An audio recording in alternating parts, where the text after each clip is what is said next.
અરવલ્લીથી અરવલ્લીમાં Dhansura Vadagam highway પર અકસ્માત થયો છે। રસ્તો પાર કરતા રાહદારીને કાર ચાલકે હવામાં ફંગોળ્યો। ધનસુરાના બુટાલ શીત કેન્દ્ર નજીક સર્જાયો અકસ્માત બાદ કાર ડિવાઈડર ઉપર ચડી ગઈ હતી। અકસ્માતમાં રાહદારી ઇજાગ્રસ્ત થતા હોસ્પિટલ ખસેડાયો। અકસ્માતના સીસીટીવી ફૂટેજ સામે આવ્યા છે। દ્રશ્યોમાં પણ આપ જોઈ રહ્યા છો બુટાલ શીત કેન્દ્ર નજીકના અકસ્માતના સીસીટીવી કઈ રીતે રાહદારી જે જઈ રહ્યા હતા તેને કાર ચાલક જે છે તે હવામાં ફંગોળે છે। રાહદારી ઇજાગ્રસ્ત થતા સારવાર માટે ખસેડવામાં આવ્યા છે। રાહદારી રસ્તો ક્રોસ કરી રહ્યો હતો, અચાનક ગાડીને આવતા જોવે છે, ત્યારબાદ તેના આગળ જાય છે, ના પાછળ જાય છે અને રસ્તાની વચ્ચોવચ્ચ ઊભા રહી જાય છે। ત્યારબાદ કાર ચાલક જે છે તે પણ બ્રેક મારવાનો પ્રયત્ન કરે છે, પરંતુ ત્યાં સુધીમાં રાહદારીને તે ટક્કર મારી દે છે અને ત્યારબાદ રાહદારી ઇજાગ્રસ્ત થતા તેઓને તુરંત સારવાર માટે હોસ્પિટલ ખસેડવામાં આવ્યા હોવાની જાણકારી છે। વધુ માહિતી ન્યૂઝ 18 સંવાદદાતા હાર્દિક પાસેથી મેળવીશું। હાર્દિક, સમગ્ર અકસ્માત સીસીટીવી જોવા મળી રહ્યા છે, શું છે વધુ માહિતી?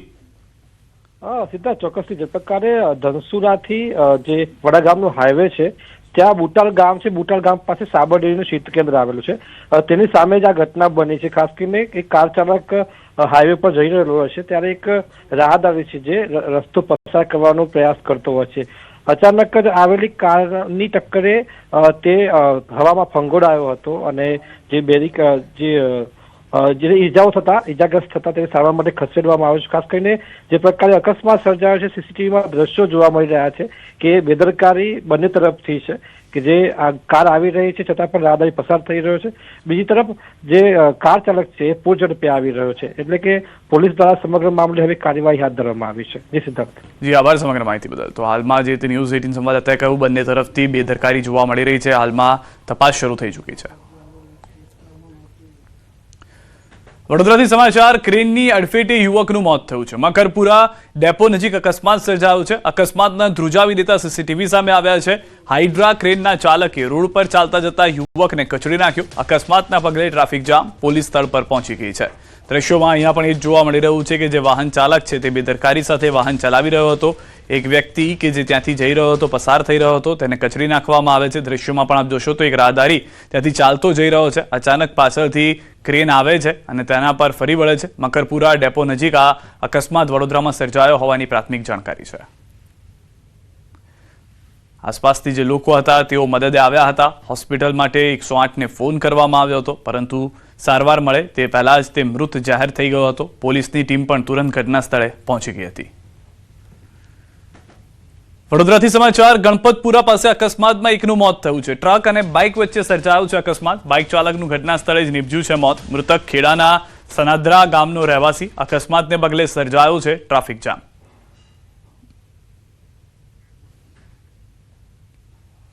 અકસ્માત થયું જાણ થતા હું અહીંયા દોડી આવ્યો હતો।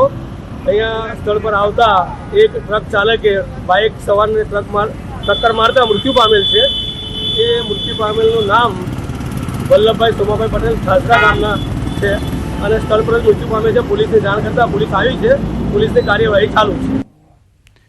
તો ટ્રક અને બાઇક વચ્ચે આ અકસ્માત સર્જાયો હોવાની પ્રાથમિક જાણકારી છે, પરંતુ વડોદરાની આ એકમાત્ર ઘટના નથી અકસ્માતને લઈને। અકસ્માતના પગલે જે ટ્રાફિક જામ સર્જાયો, એક વ્યક્તિનો જીવ ગયો। વડોદરામાં એવું 2 વખત જોવા મળ્યું। આજના દિવસમાં 2 એવા અકસ્માત કે જેમાં જીવ ખોવાનો વડોદરામાં વારો આવ્યો છે। એક ક્રેન ચાલકના કારણે, એક આ ટ્રકની અડફેટે આવતા। બીજી તરફ ઉત્તર ગુજરાતના અરવલ્લીમાં પણ રાહદારી હવામાં ફંગોળાતો સીસીટીવીમાં કેદ થયો કે જેમાં બંને પક્ષથી બેદરકારી જે છે તે જોવા મળી રહી છે।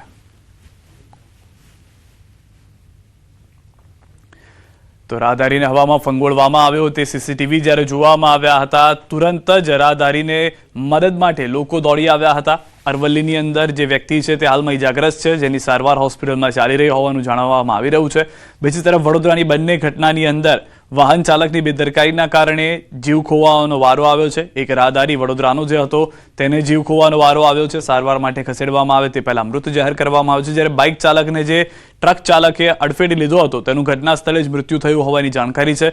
પોલીસ તુરંત બંને ઘટનાની અંદર વડોદરામાં ઘટના સ્થળે પહોંચી હતી અને તપાસ શરૂ કરી છે। હાલમાં ક્રેન ચાલક જે છે તેની અટકાયત વડોદરાની અંદર કરી લેવામાં આવી છે, જ્યારે ટ્રક ચાલક જે છે કે જેને બાઇક સવારને અડફેટે લીધો હતો તેની શોધખોળ શરૂ કરવામાં આવી છે।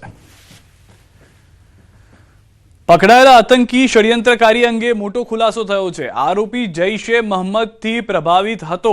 ટેલિગ્રામમાં માહિતીની આપ લે કરતો હતો, ઇન્સ્ટામાં વિવિધ વિડીયો પોસ્ટ કરતો હતો અલ ફૈઝાન ગાજા નામની ઇન્સ્ટા આઈડી ચલાવતો હતો. આતંકી ષડયંત્રમાં શામેલ નવસારીમાં રહેતા ફૈઝાન શેખની ધરપકડ કરવામાં આવી છે. આ શખ્સ હાલ નવસારીમાં રહેતો હતો અને મૂળ રામપુર યુપીનો રહેવાસી છે, જે ચારપુલ વિસ્તારમાં સિલાઈ કામ કરતો હતો. ફૈઝાન શેખ જૈશ-એ મોહમ્મદ અને અલ કાયદા જેવા આતંકી સંગઠનથી પ્રભાવિત હતો. આ અંગે મળતી પ્રાથમિક માહિતી પ્રમાણે ગુજરાત એટીએસે આતંકવાદી ષડયંત્ર કેસમાં નવસારીના ચારપુલના રહેવાસી અને મૂળ રામપુરના નરપત નગરના ડુંડાવાલાનો રહેવાસી ફૈઝાન શેખ નામના આરોપીની ધરપકડ કરી છે. જૈશ-એ મોહમ્મદ અને અલ કાયદાના આતંકવાદી જૂથોની વિચારધારાઓથી કટ્ટરપંથી બન્યા પછી ફૈઝાન શેખે ગેરકાયદેસર રીતે હથિયાર અને દારૂગોળો મેળવ્યો હતો. આ માણસને આતંક અને ભય ફેલાવી શકાય અને કેટલાક વ્યક્તિઓને હત્યાનો ટાર્ગેટ પણ આપવામાં આવ્યો હોવાની માહિતી મળી રહી છે. એટલે તે કોઈ મોટી ઘટના કરવાના ફિરાકમાં હોવાનું જાણવા મળ્યું છે. આ સાથે તેમની પાસેથી હથિયાર અને દારૂગોળો પણ મળી આવ્યો હોવાની માહિતી સામે આવી છે. ત્યારે હાલ તો ફૈઝાન અને અન્ય કોઈ સ્લીપર સેલ એક્ટિવ છે કે કેમ તે અંગે તપાસ કરવામાં આવી રહી છે.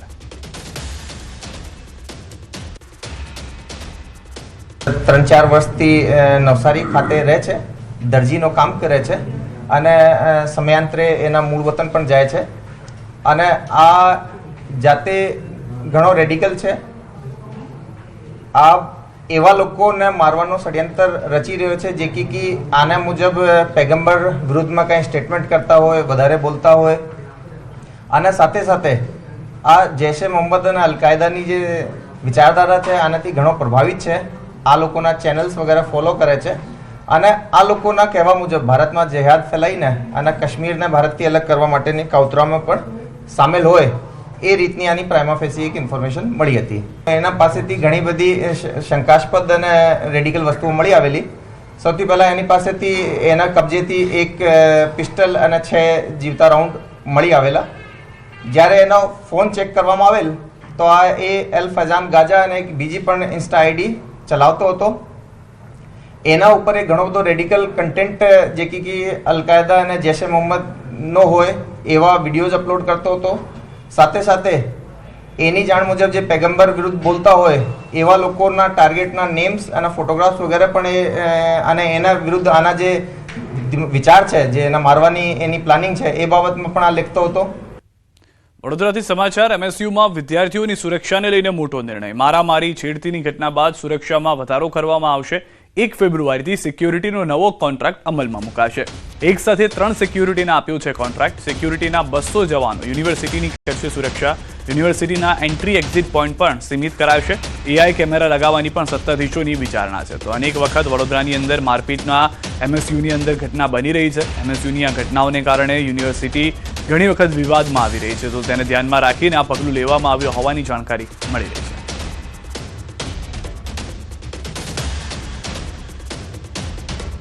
એઆઈ ટેકનોલોજીની અંદર હું તેમને ઘણા બધા પ્રશ્નો પણ આપણે ઊભા થઈ શકે છે. જેની અંદર જ્યારે વાત કરીએ કે કોઈ વિઝિટ કરવા પણ આવે છે તો વિઝિટ કરવા આવશે તો વિઝિટરને વિઝિટ નહીં કરવામાં આવે.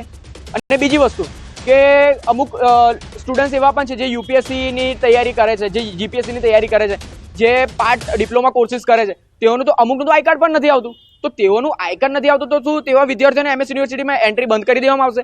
આવા ઘણા બધા પ્રશ્નો જે છે તે તેમની પોલિસીઓ પર ઊભા થઈ શકે છે. બહારના તત્વો અંદર આવે છે અને છોકરીઓની છેડતી પણ થાય છે. તો એના માટે અને આનું કારણ છે કે વધારે પડતા ગેટ છે એન્ટ્રી એક્ઝિટના, તો એ થોડા બંધ થઈ જાય અને લિમિટેડ ગેટ્સ રાખવામાં આવે.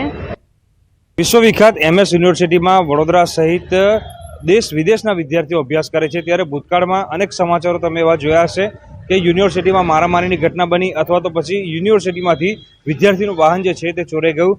ત્યારે આ તમામ બનાવો જે છે તેના પર નિયંત્રણ લગાવવા માટે આ સત્તાધીશો દ્વારા એક નિર્ણય લેવામાં આવ્યો છે કે યુનિવર્સિટીની જે સુરક્ષા વ્યવસ્થા છે તેમાં ચોક્કસથી વધારો કરવામાં આવશે. લગભગ 200 જેટલા જવાનો જે છે તે નવા લેવાનો નિર્ણય જે છે તે સત્તાધીશોએ લીધો છે. એટલે જે તમામ એન્ટ્રી એક્ઝિટ ગેટ છે એ તમામ ગેટ ઉપર જે ચકાસણી જે છે તે કરી શકાય, સુરક્ષા વ્યવસ્થા જાળવી શકાય. બીજી મહત્વપૂર્ણ વાત છે કે યુનિવર્સિટીમાં જુદા જુદા એન્ટ્રી અને એક્ઝિટ ગેટ આવેલા છે. ત્યારે એન્ટ્રી અને એક્ઝિટ ગેટમાં ઘટાડો થાય તે પ્રકારના પ્રયત્નો જે છે તે સત્તાધીશો દ્વારા કરવામાં આવશે અને બને ત્યાં સુધી અવરજવર ઓછી રસ્તા પરથી થાય તેવા પ્રકારની વ્યવસ્થા કરવામાં આવશે.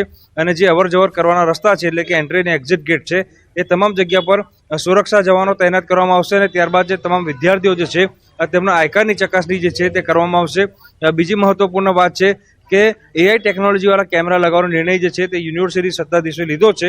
એટલે યુનિવર્સિટીમાં પ્રવેશતા જે તમામ લોકો છે તેમની દરેક ચહેલ પહેલ પર સત્તાધીશોની બાજ નજર રહેશે અને આનાથી જે બહારથી આવતા તોફાની તત્વો છે તેમના પર નિયંત્રણ લગાવી શકાશે તેવું યુનિવર્સિટી સત્તાધીશોનું માનવું છે. હાર્દિક દીક્ષિત, ન્યૂઝ 18 ગુજરાતી, વડોદરા. રાજકોટની સૌરાષ્ટ્ર યુનિવર્સિટીની ફરી એક વખત બેદરકારી સામે આવી છે. યુનિવર્સિટી દ્વારા 6 કરોડ રૂપિયાથી પણ વધુના ખર્ચે આધુનિક લાઇબ્રેરી બનાવવામાં આવી છે. આ લાઇબ્રેરી છેલ્લા 2 વર્ષથી બનીને તૈયાર થઈ ગઈ છે. તેમ છતાં વિદ્યાર્થીઓ જૂની લાઇબ્રેરીમાં જીવના જોખમે બેસવા મજબૂર બન્યા છે. આ જૂની લાઇબ્રેરી જર્જરિત હાલતમાં ફેરવાઈ ગઈ છે, જેમાં કેટલીક જગ્યાએ મોટા પોપડાઓ પડ્યા છે તો કેટલીક જગ્યાએ મોટી તિરાડો પડી છે. આમ છતાં વિદ્યાર્થીઓ આ જૂની લાઇબ્રેરીમાં વાંચવા માટે મજબૂર બની રહ્યા છે.